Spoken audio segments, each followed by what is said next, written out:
Chào mừng các bạn đến với kênh Bạn Pụt Nè. Hôm nay mình sẽ hướng dẫn các bạn cách chơi Tuấn Tú Lobotomization Branch, một trò chơi mà thay vì làm ông chủ, bạn sẽ trực tiếp vào vai một nhân viên của công ty Lobotomy Corporation. Nếu bạn muốn hiểu sâu hơn về bản gốc, mình khuyên nên xem các video phân tích của những YouTuber nổi tiếng về tựa game này. Tóm tắt cho dễ hiểu, đây là một công ty năng lượng sạch, nhưng năng lượng không chạy bằng điện mà chạy bằng cơm và nước tăng lực Sting của nhân viên.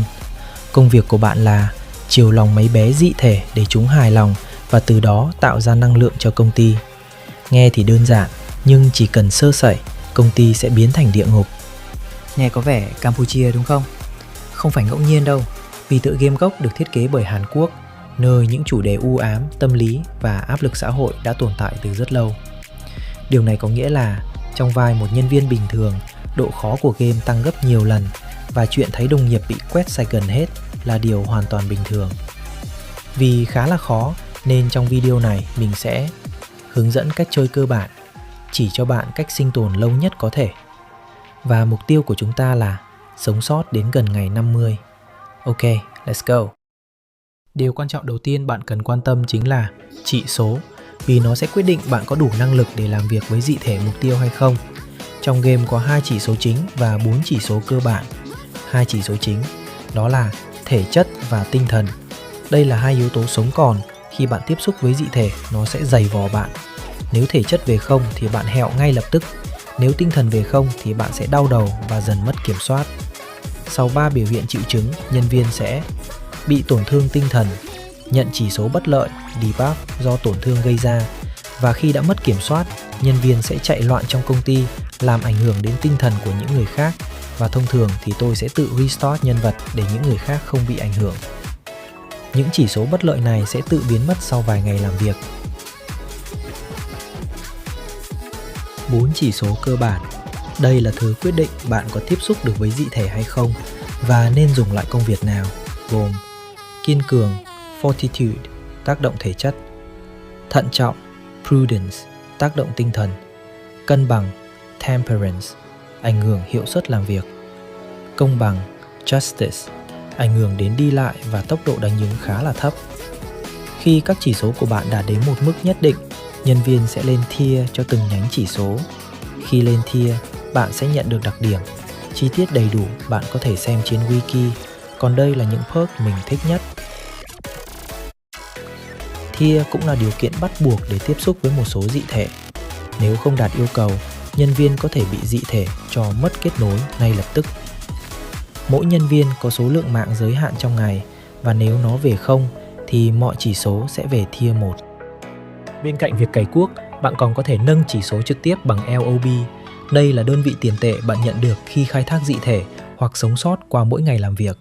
Cụ thể, 3 chỉ số chịu đựng, sáng suốt và cân bằng sẽ cần 100 LOB để cộng 5 điểm.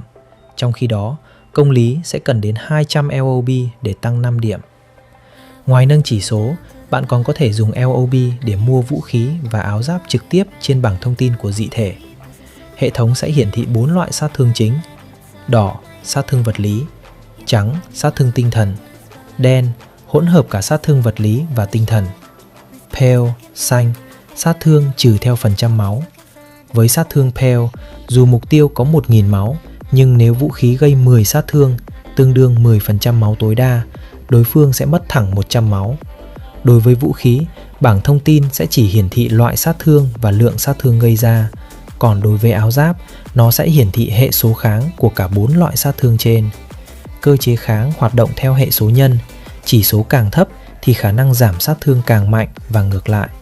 Điều này ảnh hưởng trực tiếp đến sự sống còn của nhân viên cả khi làm việc lẫn lúc chiến đấu.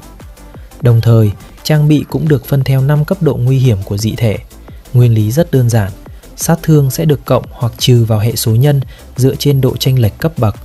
Ví dụ, nếu nhân viên mặc áo giáp Zain bị một đòn đánh cấp HE tấn công, họ sẽ phải nhận 150% lượng sát thương gốc. Cụ thể, nếu đòn đánh đó là 20 sát thương vật lý, nhân viên sẽ ăn thẳng 30 sát thương.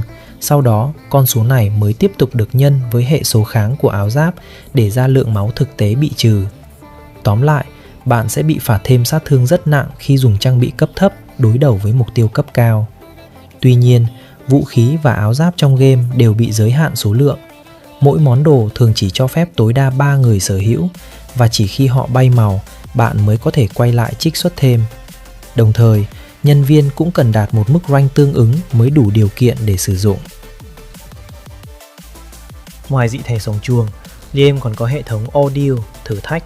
Đây được xem là các thảm họa gây ra bởi những thế lực bên ngoài xông vào cơ sở với mục đích cướp đi năng lượng mà công ty tạo ra.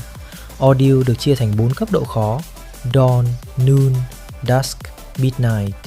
Trong đó, cấp độ Midnight có thể xem như chế độ Nightmare, ác mộng của game. Mỗi cấp độ khó của Ordeal sẽ dần xuất hiện khi công ty đạt tới một mốc ngày làm việc và mức meltdown nhất định trong ngày. Nếu sống sót qua các đợt tấn công này, bạn sẽ được thưởng thêm tỷ lệ phần trăm cho các chỉ số của nhân vật. Bro, tôi là Noob và tôi sợ giao tranh lắm. Làm thế nào để tôi sinh tồn khi có thảm họa? Ok, không giấu gì bạn. Phần lớn trò chơi tôi đều chạy và chỉ gọi chi viện. Vậy làm thế nào để sống sót đến gần ngày 50 trong game? Có 3 cấp độ báo động và có cả 3 loại nhạc cho nó. Cấp độ 1 là khi có dị thể sống chuồng hoặc có vài nhân viên mất mạng trong công ty. Cấp độ 2 là khi thương vong trở nên nghiêm trọng hoặc có vài dị thể nguy hiểm cao cấp sống chuồng như chim béo đi lại trong công ty. Cấp độ 3 là bạn biết rồi đấy, công ty đang trong bờ vực sụp đổ. Với tỷ lệ nhân viên bay màu cao, còn dị thể thì xuất hiện khắp nơi trên bản đồ. Vậy bạn có thể làm gì trong từng cấp độ? Đối với cấp độ 1, bạn vẫn có thể làm việc bình thường, chỉ là nên để ý xem dị thể trên bản đồ đã đến đâu rồi. Cách để nhận biết là đốm đỏ trên bản đồ, còn đốm cam này là buồng đang bị meltdown. Khi meltdown về không, công ty sẽ mất KPI. Meltdown cũng làm giảm bộ đếm. Để ngăn meltdown thì cần có nhân viên vào kịp thời để giải quyết. Cấp độ báo động 2. Ở mức độ này, bạn phải cực kỳ cẩn trọng và tìm ngay một ai đó để đi chung. Khi xuất hiện nhiều dị thể quanh khu vực của bạn, hãy luôn di chuyển theo nhóm tối đa 3 người. Đừng hỏi làm cách nào, cứ bám chặt lấy một nhân viên khác là được. Vì dị thể lúc này rất mạnh, cách tốt nhất để nhận biết chúng đang ở gần là thông qua bản đồ hologram và tâm trạng. Nếu chỉ số của bạn quá yếu, thanh tâm trạng sẽ hiển thị rất tệ, và lúc này tốt nhất là bạn nên bỏ chạy nếu muốn giữ mạng. Mẹo mà tôi hay dùng để cắt đuôi dị thể là chạy thẳng đến thang máy và di chuyển cách xa 2 tầng lầu để làm nó mất dấu. Tuy nhiên, đối với một vài dị thể có đòn tấn công diện rộng, bạn chỉ có thể tiêm một mũi kháng cụ thể đúng loại sát thương đang phải hứng chịu. Mặc dù vậy, nhiều lúc tiêm xong thì bạn vẫn bay màu như thường. Cấp độ 3 phải gọi là vãi chưởng. Lúc này, bạn bắt buộc phải hoạt động theo tập thể và chú ý sát sao đến sự chỉ đạo của trưởng phòng, cũng chính là người chơi tạo ra server và là người tung ra các thông báo trên màn hình. Thông thường, trưởng phòng sẽ có một hội nhóm riêng trên Discord, thường là bạn bè của họ, để giúp phối hợp xử lý các tình huống khẩn cấp. Do đó, việc tốt nhất bạn có thể làm lúc này là sơ tán ngay đến phòng an toàn. Hoặc nếu đủ mạnh, đôi khi bạn có thể tiện tay hạ gục vài con dị thể trên đường để giúp các nhân viên khác sống sót. Đối với các dị thể có đòn tấn công diện rộng, điều duy nhất bạn có thể làm là cố gắng chạy thẳng đến phòng có dị thể đó để cùng mọi người phang nó, hoặc là tiêm thuốc và hy vọng mình không hoảng. Còn một bonus nữa, đội thỏ Rabbit Team. Đây là biện pháp cuối cùng của trưởng phòng khi mọi thứ đã vượt ngoài tầm kiểm soát. Cho đến hiện tại, rất ít người từng tận mắt thấy đặc nhiệm Rabbit.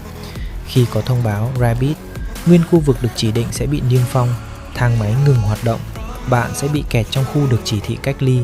Và tin xấu là đội thỏ không chỉ tiêu diệt dị thể, họ tiêu diệt luôn cả nhân viên trong khu vực đó. Nói thẳng, nếu bạn bị kẹt trong khu vực chỉ định cách ly, tỷ lệ sống sót bằng 0%. Tóm lại, bạn không cần mạnh nhất, bạn chỉ cần đúng vai trò. Khi bạn nhận ra mình không đủ sức, chỉ cần hạn chế ra tiền tuyến. Trong game này, sống lâu bằng mạnh dần. Khi bạn mạnh rồi, bạn cũng không phải siêu anh hùng, bạn là vũ khí của công ty. Bạn đánh theo bầy, không tự ý lao vào, luôn có người hỗ trợ, hoặc không cứ sắm vũ khí tầm xa để giảm thiểu rủi ro và cấu rỉa máu.